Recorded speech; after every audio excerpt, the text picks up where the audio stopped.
میں اپنے کمرے میں بوجھل دل کے ساتھ بیٹھی تھی اور اس کے آنے کا انتظار کر رہی تھی تاکہ دن کے آخری احکام کی تعمیل کروں۔ تقریباً آدھی رات کا وقت تھا جب فون کی گھنٹی غیر معمولی شدت سے بجی۔ میں نے ڈرتے ڈرتے کال اٹھائی۔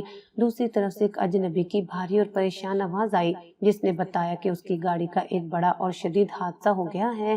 میری دنیا میرے پاؤں تلے سے نکل گئی۔ میں نے فوراً امی ساس کو جگایا اور ہم دونوں بھاگتے ہوئے ایمبولینس کے پیچھے پیچھے اسپتال پہنچے۔ وہاں کا منظر دل دہلا دینے والا تھا۔ سلمان خون میں ڈوبا ہوا تھا۔ اس کا چہرہ زخموں اور مٹی کی وجہ سے پہچاننا بھی مشکل تھا۔ میں سکتے کی حالت میں کھڑی تھی۔ میری آنکھوں کے سامنے وہ ظالم شوہر نہیں بلکہ ایک بے بس اور زخمی انسان تھا۔ ڈاکٹروں نے ہمیں ICU کے باہر انتظار کرنے کو کہا۔ 3 گھنٹے بعد ڈاکٹر باہر آیا۔ اس کا چہرہ بہت سنجیدہ اور پریشان تھا۔ اس نے سرد لہجے میں کہا، میرے پاس کوئی اچھی خبر نہیں ہے۔ ریڑھ کی ہڈی میں شدید چوٹ ہے جس کی وجہ سے آدھا جسم مفلوج ہونے کا خطرہ ہے اور سر پر بھی گہرے زخم ہیں۔ یہ کچھ مہینے چل بھی نہ پائے، ہو سکتا ہے زندگی بھر بستر تک محدود رہے۔ دنیا میری آنکھوں کے سامنے اندھیری ہو گئی۔ میں نے سوچا یہ کیا ہو گیا؟ وہ شخص جو مجھ پر حکومت کرتا تھا، جو 1 منٹ کی تاخیر بھی برداشت نہیں کرتا تھا، وہ آج بے بس بستر پر پڑا ہے۔ امی ساس وہیں بین کرنے لگی، اے اللہ میرے بیٹے کو کیا ہو گیا؟ میں نے اپنے سارے غم اور رنجشیں ایک طرف رکھ دی اور خود کو سنبھالا۔ میرے دل میں اس کے پچھلے رویے کی کوئی تلخی باقی نہیں رہی۔ میں نے ابا کو فون کیا اور ان کی آواز سن کر پھوٹ پھوٹ کر رو پڑی۔ ابا نے صرف 2 جملے کہے جو میرے لیے طاقت کا ذریعہ بن گئے۔ انہوں نے کہا، بیٹا یہ وقت حساب چکانے کا نہیں، خدمت کرنے کا ہے۔ خدا تمہیں اس خدمت کا بہترین صلہ دے گا۔ ابا کی ان باتوں نے مجھے ایک نئی طاقت دی۔ میں نے ڈاکٹروں سے تفصیلی بات کی، ہر دوائی اور علاج کے بارے میں سمجھا۔ 1 ہفتے بعد میں اسے اسپتال سے گھر لائی اور وہ بڑا بنگلہ جو کبھی میرے لیے قید خانہ تھا اب ایک ہسپتال بن چکا تھا۔ زخم دھونا، کپڑے بدلوانا اور اس کی ضروریات پوری کرنا، یہ سب کام میں نے بغیر کسی شکایت کے کیے، جیسے میں اس کام کے لیے ہی پیدا ہوئی ہوں۔ اس کا جسم کمزور تھا، وہ خود سے کروٹ بھی نہیں لے سکتا تھا۔ درد کی شدت سے وہ اکثر چیخ اٹھتا تھا اور مجھے ساری رات اس کا ہاتھ تھام کر بیٹھنا پڑتا تھا۔ میں نے اپنے سونے کے اوقات کم کر دیے اور ہر لمحہ اس کی خدمت میں حاضر رہی۔ میں نے اسے وقت پر دوائی دی، اس کے لیے نرم اور غذائیت سے بھرپور کھانا بناتی اور اسے حوصلہ دیتی کہ وہ جلدی ٹھیک ہو جائے گا۔ میں نے اسے کبھی یہ احساس نہیں ہونے دیا کہ اس کی حالت کتنی خراب ہے۔ شروع میں امی ساس مجھ پر شک کرتی تھی کہ کہیں میں بدلہ تو نہیں لے رہی، یہ دل سے خدمت نہیں کر رہی، مگر جب انہوں نے دیکھا کہ میں دن رات اس کی ذمہ داری میں مصروف رہتی ہوں تو وہ خاموش ہو گئی۔ ان کی آنکھوں میں پہلی بار میرے لیے احترام اور شکر گزاری کا جذبہ تھا۔ لوگ آ کر کہتے ہی نا، تم اولاد ہو ایسی، کوئی بیٹا بھی اتنی خدمت نہیں کر سکتا جتنی تم کر رہی ہو۔ محلے کے لوگ جو پہلے میرے گھر کی سادگی پر طنز کرتے تھے اب میرے صبر اور میری خدمت کی تعریف کر رہے تھے۔ ایک دفعہ ان کے کاروباری پارٹنرز آئے اور انہوں نے سلمان سے کہا، سلمان تم دنیا میں بہت خوش قسمت ہو کہ تمہاری بیوی ایسی ہے، ورنہ اس دور میں کون کسی کی ایسی بے لوث خدمت کرتا ہے۔ ایک دفعہ جب میں اسے دوائی دے رہی تھی تو سلمان نے خاموشی توڑتے ہوئے اچانک میرے ہاتھ کو تھام لیا۔ اس کی آنکھوں میں آنسو تھے جو میرے لیے ایک غیر متوقع منظر تھا۔ اس نے بامشکل اپنے گہرے جذباتی درد کو الفاظ میں ڈھالا، ہینا تم نے مجھے معاف کر دیا ہے، تم میرے ساتھ ایسا کیوں کر رہی ہو جبکہ میں نے تمہیں صرف تکلیف دی۔ میں نے اس کے ماتھے پر بوسہ دیا اور کہا، میں نے آپ کو کبھی قصوروار سمجھا ہی نہیں، آپ میرے شوہر ہیں اور میرا فرض ہے کہ میں آپ کا ساتھ دوں۔ اس نے پھر کہا، تجھ سے اللہ بہت خوش ہے، تم نے گنہگار کی خدمت کی ہے، میری زندگی تمہارے احسان تلے دب گئی ہے۔ اس کی ماں نے بھی میرے کردار کے سامنے ہتھیار ڈال دیے تھے۔ انہوں نے ایک دن مجھ سے معافی مانگی، بیٹا تم نے میرے بیٹے کو نئی زندگی دی ہے، میں تمہیں بہت غلط سمجھتی رہی، مجھے معاف کر دو۔ مہینے گزرے، موسم بدلے اور دھیرے دھیرے وہ بہتر ہونے لگا۔ ڈاکٹروں نے کہا کہ یہ ایک معجزہ ہے کہ وہ اتنی جلدی ریکور کر رہا ہے۔ اس کا جسمانی زخم بھرنے کے ساتھ ساتھ اس کا روحانی زخم بھی بھرنے لگا تھا۔ وہ مجھے نئے انداز سے دیکھنے لگا، اس کے لہجے میں وہ سختی ختم ہو چکی تھی اور اس کی آنکھوں میں گہرا احترام تھا، شاید پہلی بار عزت کے ساتھ۔ یہ وہ عزت تھی جس کا میں ہمیشہ سے حق رکھتی تھی اور جو مجھے اس مصیبت کے بعد ملی تھی۔ حادثے کے بعد کئی مہینے گزر چکے تھے۔ سلمان نے اپنی قوت ارادی اور میری غیر مشروط خدمت کے بل بوتے پر زندگی کی جنگ جیت لی تھی۔ وہ اپنی ٹوٹی ہوئی ریڑھ کی ہڈی کو دوبارہ کھڑا کرنے میں کامیاب ہو گیا تھا، جسے ڈاکٹر معجزہ قرار دیتے تھے۔ وقت کے ساتھ وہ دوبارہ چلنے لگا۔ شروع میں فزیوتھراپی کے آلات کا سہارا لیتا، پھر دھیرے دھیرے خود سے قدم اٹھاتا۔ اس کے چہرے پر نئی چمک تھی، جیسے اسے ایک نئی زندگی مل گئی ہو۔ اس نے مجھ سے بات کرتے ہوئے کئی بار یہ تسلیم کیا کہ اس کی زندگی اور صحت صرف میری محنت کا نتیجہ ہے۔ وہ پہلے سے زیادہ دھیما، زیادہ نرم اور زیادہ متعین ہو گیا تھا۔ اس کے رویے میں وہ امیرانہ غرور بالکل ختم ہو چکا تھا، اور اب وہ اکثر مجھ سے چھوٹے چھوٹے گھریلو معاملات اور کاروباری فیصلوں پر بھی مشورے کرتا اور میرے ساتھ وقت گزارتا۔ ہم نے شام کی چائے ایک ساتھ پینی شروع کر دی تھی، جہاں ہم خاموش بیٹھے ایک دوسرے کی موجودگی کو محسوس کرتے تھے۔ اس کی صحتیابی میرے لیے سب سے بڑا انعام تھا۔ میں نے سوچا کہ ہماری زندگی اب ایک نئے اور خوشگوار دور میں داخل ہو چکی ہے۔ میں اپنے والدین کو بھی مل کر آئی تھی، جو میرے اس نئے گھر اور نئی زندگی سے بے حد مطمئن تھے۔ ایک دن جب وہ مکمل صحتیاب ہو چکا تھا اور دفتر بھی جانا شروع کر دیا تھا، تو اس نے ایک صبح ناشتے کی میز پر اچانک مجھ سے کہا، ہینا جلدی تیار ہو جاؤ، ہمیں آج ایک بہت اہم جگہ جانا ہے۔ اس کے لہجے میں ایک عجیب سی عجلت اور خوشی تھی۔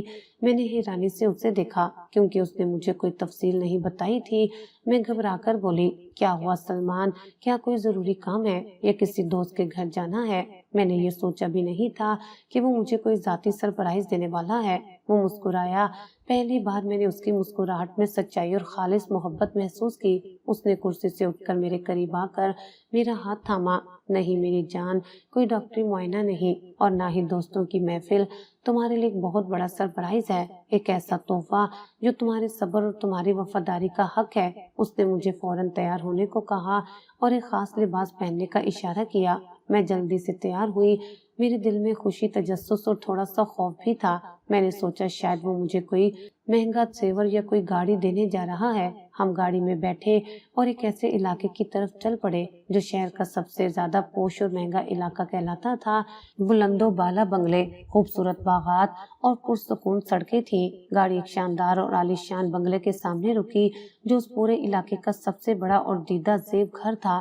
یہ بنگلہ نہیں تھا، ایک محل تھا، سفید پتھروں سے بنا ہوا، چاروں طرف خوبصورت باغیچہ، ایک بڑا دروازہ اور شیشے کی چمکتی ہوئی کھڑکیاں۔ میں حیران، خوش اور بے یقین کھڑی تھی۔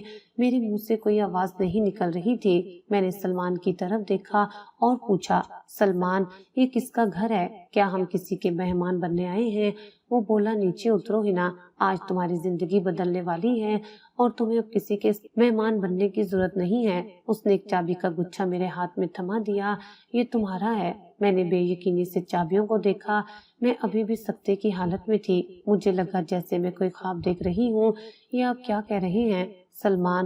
وہ میرے والدین کے الفاظ دہرانے لگا۔ جب تم میرے لیے دن رات جاگ رہی تھی، میری زندگی بچا رہی تھی، تب میں نے خدا سے وعدہ کیا تھا کہ اگر میں زندہ بچ گیا تو تمہیں دنیا کی ہر خوشی دوں گا۔ یہ اس وعدے کی ایک جھلک ہے۔